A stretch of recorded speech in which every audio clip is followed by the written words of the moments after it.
यहाँ पर कोई भी व्यक्ति इस देश में अगर लोगों की बात ईमानदारी से कर रहा है,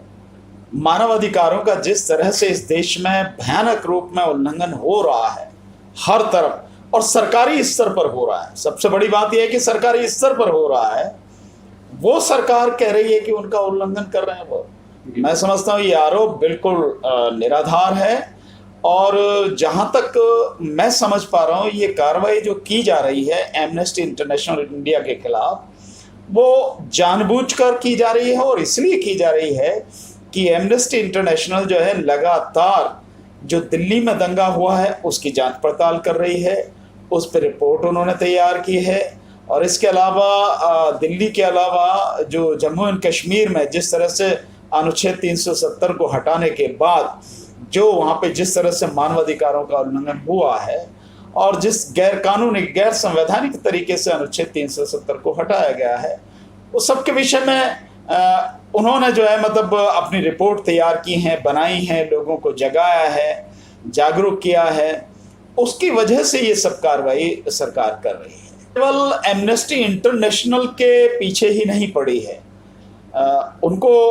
जो उनका कहना है, मैं मानता हूं कि सही है उनका कहना, जिस तरह से उनके अकाउंट सीज किए गए हैं, जिस तरह से उनको हर जगह उनके रास्ते में रोड़े अटकाए जा रहे हैं और जिन कानूनों की बातें कर रहे हैं। दूसरा,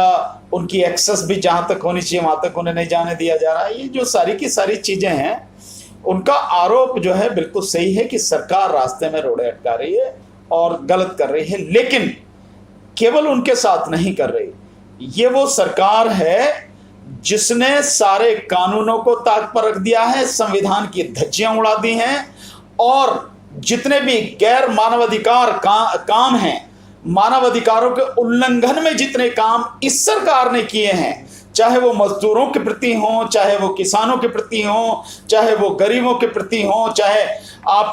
कहें कि किसी भी तबके के प्रति हों, धर्म के आधार पर जिस तरह से इन्होंने नफरत फैलाई है, पूरे देश में घृणा का माहौल बनाया है और लोगों को गिरफ्तार किया है, झूठे मुकदमों में पकड़ के जेल में डाला है, ये सारा सब कुछ। और जो इनको बताएगा, जो इनके इन काले कारनामों को, जो इनके इन अत्याचार और अन्याय पर जितने भी इनके काम हैं, उन सबको बताएगा, लोगों को दिखाएगा, दुनिया को दिखाएगा, उनके खिलाफ आवाज उठाएगा, उन सबके गांव में रोड़ा अटकाएगा, उन सबको ये बंद करेंगे। ये इनकी बहुत सोची समझी प्लानिंग के तहत ये सारा सब। सीधी सी आप मुझे बताइए, किसानों से पूछे बिना, किसानों से बात किए बिना आप चोर दरवाजे से, उस समय जिस समय कोरोना महामारी का संकट फैला हुआ है, आप ऑर्डिनेंस लेके आते हैं और कहते हैं किसान के हित में है। किसान विरोध कर रहा है, किसान सड़कों पे है, आप उनकी बात नहीं सुन रहे, तो ये किसानों के जो अधिकार है उनका उल्लंघन है, मानवाधिकारों का उल्लंघन है। दूसरा, इस आड़ में, कोरोना की आड़ में आपने श्रमिकों के सारे अधिकार खत्म कर दिए। उनका जो टाइमिंग है, काम के जो घंटे हैं, वो 8 से बढ़ाकर आपने 12 कर दिए और उनके स्वास्थ्य के लिए क्या आप सावधानी बरत रहे हैं, उन सबको भी आपने खत्म कर दिया। उनका हड़ताल का जो हक है वो भी आपने खत्म कर दिया। आपने इंडस्ट्री वालों को सारा अधिकार दे दिया और अभी जो 10 दिन पार्लियामेंट चली है, इसमें ऐसा कानून आप ले आए हैं कि जो 300 लोग जिस उद्योग में काम करते हैं, उस उद्योगपति को, उस मालिक को पूरे अधिकार देते हैं, जो चाहे श्रमिकों के विषय में करे, वो चाहे उन्हें रखे, चाहे उन्हें निकाले, जो मन में आए करे, कोई रोकने टोकने वाला नहीं है। इसी तरह से अलग अलग राज्य सरकारों ने, जिसमें राज्य सरकार आपकी कर्नाटक की भी है, आपकी उत्तर प्रदेश की सरकार है, ये जो और बहुत सी सरकारें, राज्य सरकारें, इन सब ने श्रमिकों के कानूनों को, उनके हक के कानूनों को जिस तरह से खत्म किया। और आपको ध्यान हो, इसकी शुरुआत वैसे तो पिछले जो इनका टेन्योर था 2014 से 19 का, इसी में केंद्र सरकार ने कर दी थी। लेकिन इस बार जो इन्होंने किया, जैसे ही दूसरे टर्म में ये होके आए 2019 के चुनाव में जीतने के बाद में, शुरू के जो 3 महीने हुए, 100 दिन जो हुए, उसमें जिस तरह से इन्होंने कानूनों का सत्यानाश किया,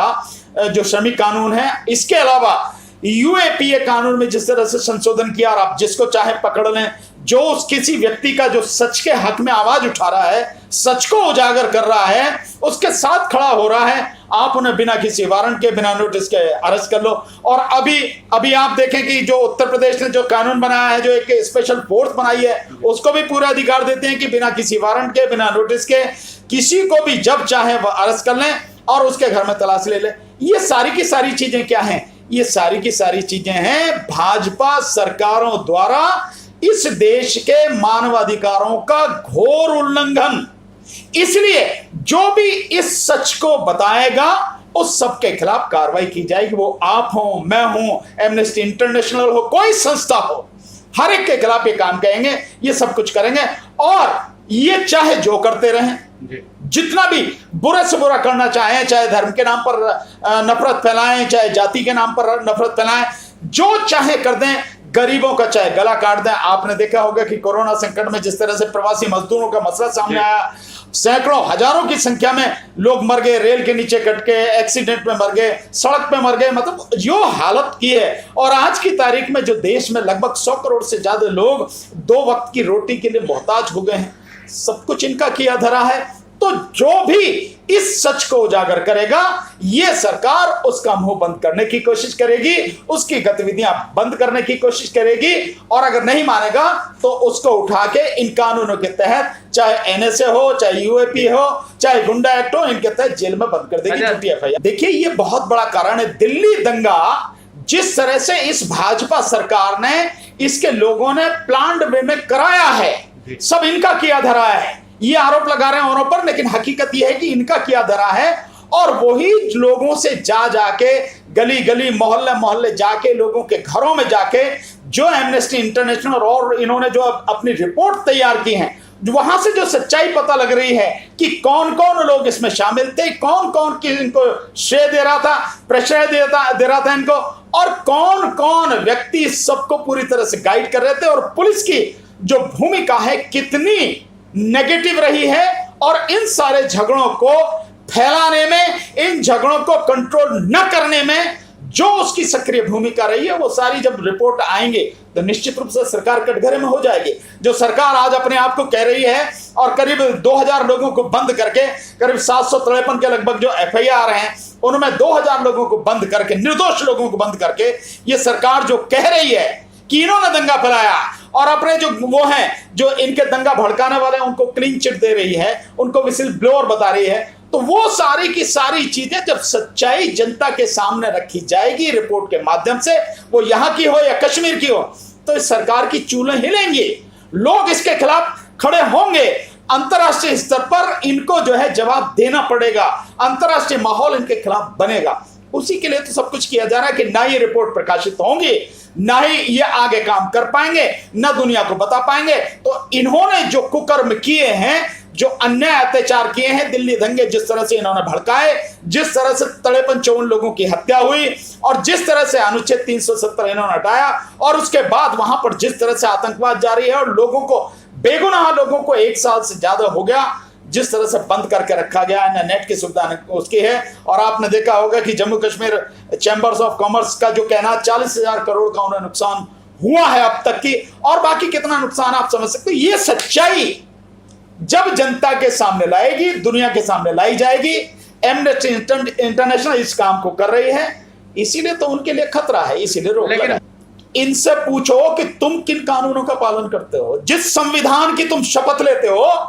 क्या तुमने उस संविधान का पालन किया, या उस संविधान को गैर संवैधानिक रूप से तुमने उसकी धज्जियां उड़ा दी, उसका अपमान किया, उसको तार तार किया।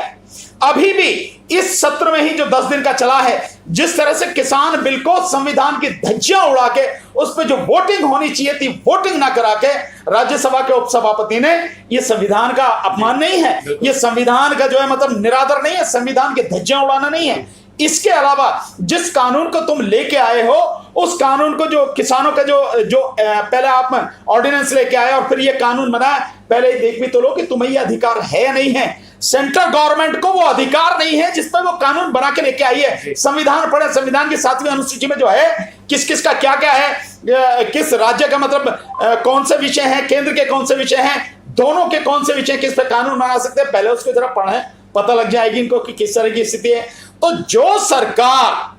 जो शासन खुद संविधान की धज्जियां उड़ा रहा है, कानून की धज्जियां उड़ा रहा है, सारे काम गैर कानूनी तरीके से कर रहा है और अपने चंद यारों के झोली में पूरे देश को